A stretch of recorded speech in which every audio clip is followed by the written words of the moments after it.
সাফ চ্যাম্পিয়নশিপ সামনে রেখে কিছুক্ষণের মধ্যে দল ঘোষণা ও নতুন কোচের সঙ্গে চুক্তি সই বাফুফের। বিকেলে ব্রুজনের অধীনে অনুশীলন শুরু জাতীয় দলের এবং সিলেটে 4 দিনের একমাত্র ম্যাচে আফগানিস্তান অনূর্ধ্ব 19 দলের মুখোমুখি হয়েছে বাংলাদেশ। টস জিতে ব্যাটিংয়ে টাইগার যুবারা।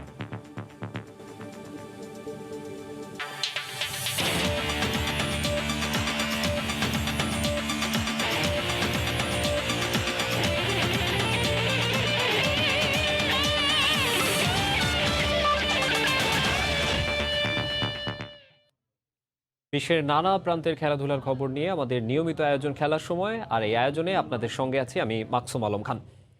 শুরুতেই জানাবো দেশের ফুটবলের খবর। সাফ চ্যাম্পিয়নশিপের জন্য কিছুক্ষণের মধ্যেই জাতীয় দল ঘোষণা করবে বাফুফে।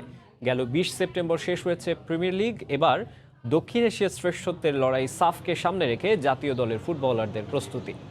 এরই মধ্যে জেমি ডেকে সরিয়ে বসুন্ধরা কিংসের কোচ অস্কার ব্রুজনকে নিয়োগ দিয়েছে বাংলাদেশ ফুটবল ফেডারেশন, যেখানে তার সঙ্গে সাপোর্টিং স্টাফ হিসেবে যোগ দেবেন জাভিয়ের ফ্লোরেস। মালদ্বীপে আগামী 1 অক্টোবর থেকে 16 অক্টোবর পর্যন্ত সাফ চ্যাম্পিয়নশিপের খেলা অনুষ্ঠিত হবে।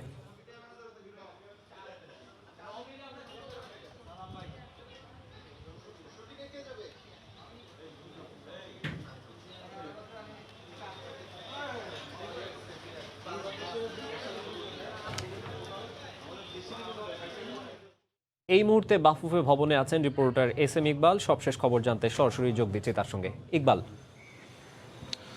মাকসুম, সাফ চ্যাম্পিয়নশিপ সামনে রেখে আজ বেলা 12:30টায় বাংলাদেশ জাতীয় ফুটবল দল ঘোষণা করার কথা ছিল এবং একই সঙ্গে নতুন কোচ ইন্টারিম যিনি দায়িত্ব পেয়েছেন অস্কার ব্রুজন, তাকে পরিচয় করিয়ে দেওয়ার কথা ছিল। কিন্তু দুঃখজনক হলেও সত্যি, নির্ধারিত সময়ের আগে আমরা দেখেছি বাফুফের সভাপতি কাজী সালাউদ্দিন ফুটবল ফেডারেশন এসেছেন, কিন্তু ন্যাশনাল টিমস কমিটি যিনি সবকিছুই ঘোষণা করবেন তিনি কিন্তু এসেছেন তারও ঠিক আধা ঘন্টা পরে, অর্থাৎ 1টা বাজার কিছুক্ষণ আগে ন্যাশনাল টিমস কমিটির চেয়ারম্যান বাংলাদেশ ফুটবল ফেডারেশন এসেছেন এবং তার একটু পরপরই জাতীয় দলের নতুন যিনি কোচ হতে চলেছেন অস্কার ব্রুজন তিনি এসেছেন। সুতরাং আপনি বুঝতেই পাচ্ছেন যে কার্যক্রম ছিল, যে আনুষ্ঠানিকতা ছিল, সেটা তাদের দেরিতে আসার কারণে সেটা কিন্তু অনেকটাই পিছিয়ে গিয়েছে। এর বাইরে যদি বলি, কিছুক্ষণ আগে ফুটবল ফেডারেশনের ভেতর থেকে আমরা যেটা খবর পেলাম যে নতুন দল ঘোষণার যে কার্যক্রম সেটা কোচ এবং ন্যাশনাল টিমস কমিটির চেয়ারম্যান আসার পর সেই কার্যক্রম তারা শুরু করেছেন, অর্থাৎ কিছুক্ষণের মধ্যেই আনুষ্ঠানিক সংবাদ সম্মেলনটি অনুষ্ঠিত হবে। সাফ চ্যাম্পিয়নশিপের জন্য কারা জাতীয় দলের যেই চূড়ান্ত যেই দলটি ঘোষণা হতে চলেছে সেই চূড়ান্ত দলে থাকতে যাচ্ছেন। আরও একটি কথা জানিয়ে রাখি, ইতিমধ্যে জাতীয় দলের কিন্তু একটি ক্যাম্প শুরু হয়েছে গতকাল রাত থেকে, অর্থাৎ এর আগে যে 34 সদস্যের যে প্রাথমিক দল ঘোষণা করার কথা ছিল, মৌখিকভাবে যারা ডাক পেয়েছিলেন তাদের কিন্তু তারা সবাই ক্যাম্পে যোগ দিয়েছিলেন এবং তারা যখন জানতে পেরেছেন যে অনেকেই চূড়ান্ত দলে নেই, অনেকেই কিন্তু সকালবেলা ক্যাম্প ছেড়ে চলে গেছেন। এখন এই জিনিসটাই পরিষ্কার হবে কিছুক্ষণের মধ্যে যখন চূড়ান্ত দলটি ঘোষণা হয়ে যাবে। এবং একই সঙ্গে জাতীয় দলের যে নতুন কোচ সাফ চ্যাম্পিয়নশিপে যিনি দায়িত্বে থাকবেন অস্কার ব্রুজন, তার সঙ্গে আনুষ্ঠানিক যে চুক্তি, কি টার্মস এবং কন্ডিশনসগুলো থাকবে, তার সঙ্গে কোচিং স্টাফ হিসেবে কারা থাকবেন, এটা মোটামুটি ইতিমধ্যে গতকাল একটা আভাস পাওয়া গেছে বা পরিষ্কার করেছেন তারা। সবকিছু মিলে তার সঙ্গে যে আনুষ্ঠানিক চুক্তিটা, তার বেতন কত হবে, সবকিছুই কিছুক্ষণের মধ্যে জানা যাবে। এরপর বিকেল আনুষ্ঠানিকতা রয়েছে। বাংলাদেশ ন্যাশনাল টিমের চূড়ান্ত স্কোয়াডে যারা জায়গা পাবেন তারা অনুশীলন শুরু করবেন বঙ্গবন্ধু স্টেডিয়ামে। এবং আরো একটি তথ্য জানিয়ে রাখি, বাংলাদেশের যে কোচ কিছুদিন আগে যাকে দায়িত্ব থেকে সরিয়ে দেওয়া হয়েছে জেমি ডে, তিনি কিন্তু ইংল্যান্ডের উদ্দেশ্যে আজ দেশ ত্যাগ করেছেন। সুতরাং আপাতত এই হচ্ছে বাংলাদেশ ফুটবল ফেডারেশন আনুষ্ঠানিকতা। কিছুক্ষণের মধ্যেই দল ঘোষণা হবে এবং তারপরে আমরা আসলে বলতে পারবো যে নতুন দলে কোনো চমক থাকছে কিনা। মাকসুম, আমার কাছে এই ছিল সবশেষ। সাফ চ্যাম্পিয়নশিপ সামনে রেখে বাংলাদেশ জাতীয় ফুটবল দল ঘোষণার বিষয় জানাতে আমাদের সঙ্গে বাফুফে ভবনের সামনে থেকে যুক্ত হয়েছিলেন এস এম ইকবাল। বাংলাদেশ জাতীয় ফুটবল দলের অন্তর্বর্তীকালীন কোচ হয়েছেন অস্কার ব্রুজন। সাফ চ্যাম্পিয়নশিপ পর্যন্ত দায়িত্ব দেওয়া হয়েছে তাকে, জানিয়েছেন ন্যাশনাল টিমস কমিটির চেয়ারম্যান কাজী নাবিল আহমেদ। তার সঙ্গে সাপোর্টিং স্টাফ হিসেবে যোগ দেবেন জাভিয়ের ফ্লোরেস। এদিকে জাতীয় দল নিয়ে বাফুফের সঙ্গে চুক্তিতে সন্তুষ্টি প্রকাশ করেছেন অস্কার। সেরা ফুটবলারদের নিয়ে দল গড়ে সাফে ভালো করার প্রত্যয় ব্যক্ত করেছেন তিনি। নিজের ভবিষ্যৎ ঠিক করতে বাফুফের সভাপতি কাজী সালাউদ্দিনের বাসায় অস্কার ব্রুজন। গেল কয়েকদিন ধরে গুঞ্জন, বসুন্ধরা ছেড়ে তিনি দায়িত্ব নিচ্ছেন জাতীয় দলের। সেই আনুষ্ঠানিকতার স্বার্থে ফেডারেশনের বড় কর্তাদের সঙ্গে বৈঠকে স্প্যানিশ কোচ অস্কারের চাওয়া বাংলাদেশের সঙ্গে তার সম্পর্ক হবে অন্তত 1 বছরের, কিন্তু সেখানে জটিলতা তৈরি হয় বসুন্ধরা কিংসের সঙ্গে চুক্তি নিয়ে। আর তাই নভেম্বরে শ্রীলঙ্কায় 4 জাতি টুর্নামেন্টেও নিশ্চিত নয় এই স্প্যানিয়ার্ডের উপস্থিতি। সে বর্তমানে এই অন্তর্বর্তীকালীন সময়ের জন্য সবচেয়ে ভালো কোচ হবে এবং সে সকল প্লেয়ারদেরকে, প্রত্যেক ক্লাবের প্লেয়ারদেরকে সে চিনে, যেহেতু সে 3 বছর ধরে বাংলাদেশে কাজ করেছে এবং সে তার বসুন্ধরার সাথে তার যা চুক্তি আছে, যা কিছু আছে, সব কিছু সে সেভাবে পূরণ করবে, কোনো অসুবিধা হবে না। সে আর বর্তমানে আমাদের সাথে খালি আসতেছে কোনো শর্ট টার্ম বেসিস। আমরা এখন জাস্ট আগে সাফ নিয়ে চিন্তা করছি, যেটা সামনে আছে সেটা নিয়ে কথা হচ্ছে, বাকির কথাটা পরে হবে। ব্রুজনের সঙ্গে চুক্তিতে দেশ ছাড়তে হচ্ছে জেমি ডেকে। তার সফর সঙ্গী হচ্ছেন গোলরক্ষক কোচ লেস ক্লেভলি। তবে ফিটনেস ট্রেনার ইভান রাজলককে রেখে দিচ্ছে বাফুফে। সঙ্গে বসুন্ধরা থেকে যোগ দিচ্ছেন জাভিয়ের ফ্লোরেজ। জেমিডি এখন চলে যাচ্ছে, সে আগামীকালকে সে তার দেশে ফেরত চলে যাচ্ছে। সে অসুস্থ আছে, সুস্থ হয়ে সে দেশে ফেরত যাচ্ছে। তার সম্বন্ধে আমাদের সিদ্ধান্তটা আমরা পরে গ্রহণ করব। লেস ক্লিভলি আমাদের গোলকিপার কোচ, সেও ফেরত চলে যাচ্ছে। অস্কারের পছন্দসই যারা আছে তার সাথে আলোচনা করে আমরা ঠিক করতেছি, তাদেরকে নেওয়ার চেষ্টা করা হচ্ছে। দেশের ক্লাব ফুটবলে কাজ করার অভিজ্ঞতা থাকায় দল গোছাতে বেগ পেতে হচ্ছে না অস্কারের। তার পরামর্শে বেশ বড়সড় পরিবর্তন আনা হয়েছে 23 সদস্যের দলে। পাশাপাশি চুক্তি নিয়েও সন্তুষ্ট কোচ। আমি খুবই সন্তুষ্ট, যেভাবে চেয়েছিলাম তার সবই বাফুফে রেখেছে। এখন আমার দায়িত্বটা পালন করতে হবে। দলে কারা থাকবে সব গুছিয়ে এনেছি। আশা করছি দেশের সেরা ফুটবলারদের নিয়ে ভালো কিছু উপহার দিতে পারবো।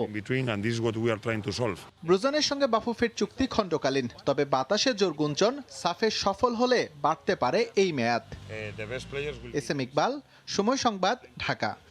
বিসিবি নির্বাচনের তফসিল ঘোষণা করেছে নির্বাচন কমিশন। আগামী 27 সেপ্টেম্বর মনোনয়ন দাখিলের শেষ দিন, আর 30 সেপ্টেম্বর ঘোষণা করা হবে প্রার্থীদের চূড়ান্ত তালিকা। কোভিডকালে গঠনতন্ত্রে পরিবর্তন এনে রাখা হয়েছে পোস্টাল ভোটের ব্যবস্থাও। আগামী 6 অক্টোবর অনুষ্ঠিত হবে ভোট গ্রহণ। বিসিবিতে নির্বাচনে উত্তাপ টের পাওয়া যাচ্ছিল বেশ আগে থেকেই। মঙ্গলবার বর্তমান বোর্ডের শেষ সভা অনুষ্ঠিত হয়। এরপর দীর্ঘ বৈঠকে নির্বাচনের রূপরেখা চূড়ান্ত করেছে 5 সদস্যের নির্বাচন কমিশন। বিসিবি নির্বাচনে 3 ক্যাটাগরিতে এবার অংশ নেবেন 171 জন কাউন্সিলর, যার তালিকা প্রকাশ করা হয়েছে। নির্বাচনের মাধ্যমে এখান থেকে আসবেন বোর্ডের আগামী 4 বছরের জন্য 25 পরিচালক। বর্তমান বোর্ড সভাপতি নাজমুল হাসান পাপন এবার কাউন্সিলর হয়েছেন আবাহনী ক্লাব থেকে। এবারও নির্বাচন করার গুঞ্জন থাকলেও কাউন্সিলর তালিকায় নেই বিতর্কিত লোকমান হোসেন ভূঁইয়ার নাম। বিসিবি পরিচালক নির্বাচনে 23 জন নির্বাচিত হবেন সরাসরি ভোটে। বাকি 2 পরিচালক আসবেন জাতীয় ক্রীড়া পরিষদের মনোনয়নে। নির্বাচনের আগে এজিএমে গঠনতন্ত্রে কিছু পরিবর্তন করে তাতে অনুমোদন নেওয়া হয়েছে। কোভিড পরিস্থিতি বিবেচনায় নিয়ে রাখা হয়েছে পোস্টাল ভোটের ব্যবস্থা। নির্বাচন কমিশন এরই মধ্যে খসড়া ভোটার তালিকা প্রকাশ করেছে। আপত্তি গ্রহণ ও শুনানি শেষে বুধবার ঘোষণা করা হবে চূড়ান্ত ভোটার তালিকা। বৃহস্পতি ও শুক্রবার বিতরণ করা হবে মনোনয়নপত্র। যাচাই বাছাই শেষে 30 সেপ্টেম্বর প্রার্থীদের চূড়ান্ত তালিকা প্রকাশ করা হবে। আর বহুল প্রতীক্ষিত নির্বাচনের ভোট গ্রহণ 6 অক্টোবর। পরদিন ঘোষণা করা হবে চূড়ান্ত ফলাফল। 2013 সালে বিসিবি নির্বাচনের ভোট গ্রহণ অনুষ্ঠিত হয়েছিল জাতীয় ক্রীড়া পরিষদ কার্যালয়ে। তবে গেল নির্বাচনের মতো এবারও ভোট গ্রহণ সহ যাবতীয় আনুষ্ঠানিকতা হবে বিসিবি কার্যালয়ে। সাজিদ মুস্তাহিদ, সময় সংবাদ, ঢাকা। বিসিবির আসন্ন নির্বাচনে কোনো প্যানেল থাকছে না। পাইপলাইনে নতুন নেতৃত্বকে উৎসাহ দিতেই সভাপতি পদে থাকতে চান না। পরিচালনা পর্ষদের সভা শেষে এমনটাই জানিয়েছেন নাজমুল হাসান পাপন। বর্তমান কমিটির শেষ সভা, বড় এজেন্ডা আসন্ন নির্বাচন। কাউন্সিলর তালিকা জমা দেওয়ার ডেডলাইন শেষ হয়েছে আগেই। এবার অপেক্ষাটা কারা নামবেন ভোট যুদ্ধে। বিসিবির সভাপতি হতে আর আগ্রহী নন পাপন। এর আগেও একাধিকবার বলেছিলেন এমন কথা। আসন্ন নির্বাচনে থাকছে না কোনো প্যানেলও। বলছেন এবারের নির্বাচন সবার জন্যই উন্মুক্ত। আমার কোনো প্যানেল নাই, যে খুশি দাঁড়াতে পারে, ইলেকশন হবে, যে জিতে আসবে আসবে। 174টার মধ্যে 171টি ফর্ম পেয়েছি। মনে প্রাণে মনে করি যে নতুন লোকের আসা উচিত। আমি যদি এখানে থাকি, এই জায়গাটায় আমি মারা যাওয়ার আগ পর্যন্ত আর কেউ এই পদটা নিতে চাবে না। This is a wrong thing. আমি এটা মনে প্রাণে বিশ্বাস করি না। আমি চাই আমার বোর্ডে যারাই আসুক, দেশের চ্যালেঞ্জ, আমি প্রেসিডেন্ট হতে চাই। অন্তত বলুক, এখন তো কেউ বলেও না। আইসিসির ভবিষ্যৎ ইভেন্টগুলোতে স্বাগতিক হতে বিড করেছে ক্রিকেট বোর্ড। খবরটি পুরনো। নতুন খবর হলো স্বাগতিক হতে পারলে পুরো বিষয়ের দেখভাল করবেন স্বয়ং প্রধানমন্ত্রী। আইসিসি চ্যাম্পিয়ন্স ট্রফি ইন্ডিভিজুয়ালি আমরা পার্টিসিপেট করেছি। T20টা আমরা শ্রীলঙ্কার সাথে করেছি। ওডিআইটা আমরা 3টা দেশ করেছি, এখানে বাংলাদেশ, শ্রীলঙ্কা অ্যান্ড পাকিস্তান। আমাদের মাননীয় প্রধানমন্ত্রী আমাদের এখানে যদি কোনো ক্রিকেটের ওয়ার্ল্ড কাপের কোনো খেলা হয় সম্পূর্ণ দায়িত্ব নিয়েছেন। সো এটা আমার মনে হয় এটা একটা বিরাট প্লাস নিউজ আমাদের জন্য। খোলাসা করলেন বিশ্বকাপের আগে সিরিজ খেলতে বিসিবির কাছ থেকে আমন্ত্রণ পাওয়ার পরেও কেন রাজি হয়নি বিসিবি। আমাদেরকে যেটা বলেছিল যে আমাদের টিম অ্যাভেলেবেল কিনা। সো আমাদের সমস্যাটা হচ্ছে আমরা কন্টিনিউয়াস বাবলের ছিল টিম, অল কোচিং স্টাফও ছুটিতে চলে গেছে। আমাদের যে ইনিশিয়াল প্ল্যানটা আছে আমরা যে 3টা প্র্যাকটিস ম্যাচ খেলবো, ওখানে গিয়ে ক্যাম্প করব ওমানে আবুধাবিতে মিলিয়ে, সেইগুলো কিন্তু কোনোটাই হবে না। সেটা আমরা বলেছি। সেই জন্য জাতীয় দল T20 ওয়ার্ল্ড কাপ যারা স্কোয়াড এদের কাউকে পাঠানো এই মুহূর্তে সম্ভব হবে না। জানালেন জাতীয় দলে অনেক সিনিয়র ক্রিকেটার থাকায় বিশ্বকাপে রাখা হয়নি সহ অধিনায়ক। ভাইস ক্যাপ্টেন দেওয়ার কোনো প্ল্যান আমাদের এখনো নেই আমরা। মাহবুব রিমন, সময় সংবাদ, ঢাকা। আবারও স্বাগত খেলার সময়ে। টানা বায়ুবাবলের ঝক্কি কাটাতে ক্রিকেটারদের 20 দিনের ছুটি দিয়েছিল বিসিবি। অর্ধেক ছুটি কাটিয়েই হোম অফ ক্রিকেটে মুশফিক মাহমুদুল্লাহরা। এদিকে নেপালে অনুষ্ঠিতব্য এভারেস্ট প্রিমিয়ার লিগে খেলতে বিসিবির ছাড়পত্র পেয়ে ওপেনার তামিমও ছিলেন ব্যক্তিগত অনুশীলনে। মিরপুরের চেনা 22 গজ অনুশীলনে চিরচেনা পরিবেশ, তবে তামিমের এই চেনা আগ্রাসী রূপটা পুরনো। কে বিশ্বাস করবে ইনজুরি সারাতে 2 মাস মাঠের বাইরে ছিলেন তামিম। সেন্টার উইকেটে তামিমের ব্যাট চওড়া। কোনো ম্যাচে এমন বেদম পিটনি খেলে এই বোলারদের আত্মবিশ্বাস কোন অতলে তলিয়ে যেত কে জানে। লফটেড শট, পুল কিংবা ড্রাইভ, সব শটেই যেন নিজের চাপা কোনো আক্ষেপ মেটাচ্ছিলেন ড্যাশিং ওপেনার। এই শটগুলো একদিকে যেমন প্রশান্তি দিচ্ছিল 2 চোখকে, জাগাচ্ছিল একটা বেদনাও। ফরম্যাটের সর্বোচ্চ রানের মালিকের এমন আগ্রাসনের দেখা পাওয়া যাবে না T20 বিশ্বকাপে। তবে তামিমের ব্যাটিংটা ঠিকই উপভোগ করবেন হিমালয়ের দেশের ক্রিকেট প্রেমীরা। এভারেস্ট প্রিমিয়ার লিগে খেলতে ইতোমধ্যেই বিসিবির ছাড়পত্র পেয়েছে মিস্টার 28। অনুশীলনে ফিরেছেন টাইগার ক্রিকেটের সবচেয়ে অধ্যাবসায়ী ক্রিকেটার। ছুটি কাটিয়ে 22 গজে ছন্দে ফিরতে লম্বা সময় অনুশীলন করেছেন মুশফিকুর রহিম। জিম্বাবুয়ে আর অস্ট্রেলিয়ার বিপক্ষে T20 সিরিজ মিস করলেও নিউজিল্যান্ডের সিরিজে ছিলেন মুশি। তবে 5 ম্যাচে খেলেও ব্যাট হাতে নিজের নামের প্রতি সুবিচার করা হয়নি। টপ অর্ডারদের বিপর্যয় সামাল দিতে সিদ্ধহস্ত এই ব্যাটারের ফর্মে ফেরাটা টাইগার ক্রিকেটের জন্যও যে ভীষণ জরুরি। ব্যক্তিগত অনুশীলনের পাঠ চুকিয়ে ম্যাচও খেলবেন মিস্টার ডিপেন্ডেবল। চট্টগ্রামে 30 সেপ্টেম্বর থেকে শুরু করে এইচপি দলের বিপক্ষে এ দলের হয়ে খেলবেন 3টা ওয়ানডে। ভাইরা ভাইয়ের পাশেই অনুশীলন করেছেন টাইগার T20 ক্যাপ্টেন। তবে তার লক্ষ্যটা ছন্দে ফেরা নয়, বরং ফর্ম ধরে রাখার। সামনে থেকে নেতৃত্ব দিচ্ছেন, বড় মঞ্চেও সেই ধারাটা ধরে রাখতে উইলোবাজিতে পুরোপুরি মনোযোগী মাহমুদুল্লাহ রিয়াদ। এই 3 সিনিয়র ছাড়াও অনুশীলন করেছেন সৌম্য সরকার। জুম্মান সাদিক, জ্যাভলিন, সময় সংবাদ। সিলেট আন্তর্জাতিক ক্রিকেট স্টেডিয়ামে একমাত্র 4 দিনের ম্যাচে আফগানিস্তান অনূর্ধ্ব 19 দলের বিপক্ষে টস জিতে ব্যাট করছে বাংলাদেশ অনূর্ধ্ব 19 দল। ম্যাচের সবশেষ খবর জানাতে সেখান থেকে যোগ দিচ্ছেন ইকরামুল কবির। ইকরাম। ধন্যবাদ মাকসুম। সিলেট আন্তর্জাতিক ক্রিকেট স্টেডিয়ামে আজকে থেকে 4 দিন চলবে টেস্ট বাংলাদেশ এবং আফগানিস্তান অনূর্ধ্ব 19 দলের মধ্যে। এবং আজকে শুরু হয়েছে এ পর্যন্ত যদি আমি বলি, এখন 47তম ওভার চলছে। এ আগ পর্যন্ত 128 রান সংগ্রহ করেছে বাংলাদেশ দল। এবং বাংলাদেশ মোটামুটি টসে জিতে ব্যাটিং নিয়ে ভালোই করছে। প্রথম উইকেট হারায় 46 রানে, দ্বিতীয় উইকেট 69 রানে, তৃতীয় উইকেট 73 রানে এবং চতুর্থ উইকেট হারিয়েছে 120 রানে। এই 4টি উইকেটের মধ্যে সর্বোচ্চ রান করেছে ইফতেখার, 37 রান করেছে 90 বলে। এবং এখন ক্রিচে আছে এইচ মোল্লা 23 রান নিয়ে, এবং আর রয়েছে তাজিবুল 3 রান নিয়ে এখন আছেন ক্রিজে। 28 রান নিয়ে আছে আইচ মোল্লা, আরও তিনি একটি রানের যোগ করেছেন। এবং সব কিছু মিলিয়ে সকাল থেকেই ভালো করেছে। এখন এ পর্যন্ত আমরা যেটি জেনেছি, দ্বিতীয় সর্বোচ্চ রান করেছে মেহরাব 28 এবং নাবিল 20, খালেদ 9 রান করেছে। করোনাকালীন পরিস্থিতিতে আবার দর্শক শূন্য মাঠে একটি টেস্ট অনুষ্ঠিত হবে। এর আগে যে ওয়ানডে ম্যাচ হয়েছিল 5টি, তার মধ্যে সিরিজ জয় করেছে বাংলাদেশ। 5-3-2 খেলার ব্যবধানে সিরিজ জয় করে বাংলাদেশের মধ্যে একটি চাঞ্চল্যতা আছে এবং উদ্দীপনা রয়েছে। আজকে টেস্ট জিতবে এমনটি তাদের মধ্যে উদ্দীপনা দেখা দিয়েছে। মোটামুটি এ ছিল সিলেট আন্তর্জাতিক ক্রিকেট স্টেডিয়াম থেকে যে 4 দিনের টেস্ট বাংলাদেশ এবং আফগানিস্তানের মধ্যে অনুষ্ঠিত হচ্ছে, তার প্রথম দিনের সর্বশেষ খবর। পেস বোলিং সঙ্গে নিখুঁত সুইং, ব্যাটিংয়ে আস্থার আরেক নাম। অলরাউন্ডার মুক্তার আলীকে বলা হতো টাইগার ক্রিকেটের ভবিষ্যৎ তারকা। তবে ইনজুরি আর অফ ফর্মে সেই যাত্রায় থিতু হতে পারেননি লাল সবুজের জার্সিতে। বয়স পার হয়েছে 31, তবুও নতুন উদ্যমে আবারও শুরু করেছেন মুক্তার। প্রত্যাবর্তনের মঞ্চ হিসেবে বেছে নিয়েছেন এনসিএলকে। কথা বলেছেন জীবনের নানা খুঁটিনাটি নিয়ে। হঠাৎ দর্শনে এই মুক্তার আলীকে দেখে চমকে উঠতে পারেন যে কেউ। মাস দুয়েকের ব্যবধানেই যে পাল্টে গেছে তার অবয়ব।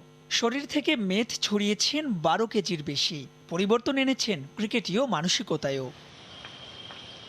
দারুণ প্রতিভা সত্ত্বেও হারিয়ে যাওয়া নিয়ে লাল সবুজের ক্রিকেটে আফসোসের গল্প আছে বিস্তর। ক্যারিয়ারের শুরুটা যেভাবে করেছিলেন মুক্তার, তাতে তাকে মাশরাফির উত্তরসূরির তকমা দিয়েছিলেন অনেকেই। নিয়মিত পারফর্মও করছিলেন ঘরোয়া লিগে, তবে তাতে মন গলেনি নির্বাচকদের। সেসব কথা স্মরণ করে ছড়ল আফসোস। আমি যখন ডিপিএল শেষ করি প্রিমিয়ার লিগ আমাদের, তখন আমি চিন্তা করে দেখলাম যে আসলে তো লম্বা টাইম ধরে খেলা নাই, 3 মাস ধরে খেলা নাই। তো আমি চিন্তা করলাম যে যদি আমাকে ন্যাশনাল টিমে ঢুকতে হয় বা মানে আমাদের ঘরোয়া ক্রিকেটে পারফর্ম করতে হলে আমাকে চেঞ্জ করতে হবে নিজেকে। পরবর্তী সময়ে নানা ইস্যুতে মুক্তারের ক্যারিয়ারের এপিটাফ লিখেছিলেন অনেকেই, কিন্তু করোনা পরবর্তী ক্রিকেটে নিজেকে নবরূপে আবিষ্কার এই অলরাউন্ডারের। বঙ্গবন্ধু টি-20 কাপে নজর কাড়া পারফরমেন্সের সুবাদে ডাক পান আবুধাবি টি10 লিগে।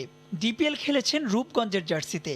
এসবই আবারও স্বপ্নবাজ করছে মুক্তারকে। এনসিএল এ পারফর্ম করেই কাটতে চান নির্বাচকদের দৃষ্টি। চেষ্টা এখনো চালাচ্ছে, লাস্ট 2-3 বছর ধরে আমি কন্টিনিউ পারফর্ম করতেছি এবং আল্লাহর মধ্যে ভালো যাচ্ছে। ডিপিএল বলেন, বিপিএল বলেন, ন্যাশনাল লিগ বলেন, তো চেষ্টা চালাচ্ছি, দেখি আরেকবার ঢুকতে পারি কিনা ন্যাশনাল টিমে। এবারও জাতীয় ক্রিকেট লিগের রাজশাহীর হয়ে খেলবেন মুক্তার। 15 অক্টোবর এনসিএল শুরুর সম্ভাব্য তারিখ। মাহবুব রিমন, সময় সংবাদ, ঢাকা। সময় ফুরিয়ে এসেছে রোনাল্ড কোম্যানের। একের পর এক ব্যর্থতায় ডাচ কোচের ওপর থেকে সুনজর সরে গেছে বার্সা কর্তৃপক্ষের। ইউরোপীয় গণমাধ্যমে গুঞ্জন, যে কোনো সময় বরখাস্ত হতে পারেন তিনি। কোম্যানের জায়গায় বার্সেলোনার পছন্দের তালিকার শীর্ষে আছেন বেলজিয়ান কোচ রবার্তো মার্টিনেজ।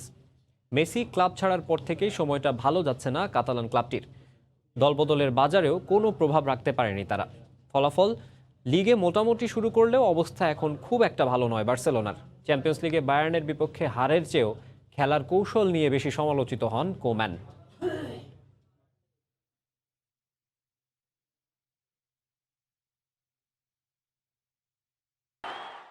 খেলার সময় শিরোনামগুলো জানিয়ে দিচ্ছি আবারও। সাফ চ্যাম্পিয়নশিপ সামনে রেখে 26 সদস্যের দল ঘোষণা বাফুফের। দলের সুযোগ পেয়েছেন জাতীয়তা পাওয়া নাইজেরিয়ান ফুটবলার এলিটা কিংসলে। এবং সিলেটে 4 দিনের একমাত্র ম্যাচে আফগানিস্তান অনূর্ধ্ব 19 দলের মুখোমুখি হয়েছে বাংলাদেশ। টস জিতে ব্যাটিংয়ে টাইগার যুবারা।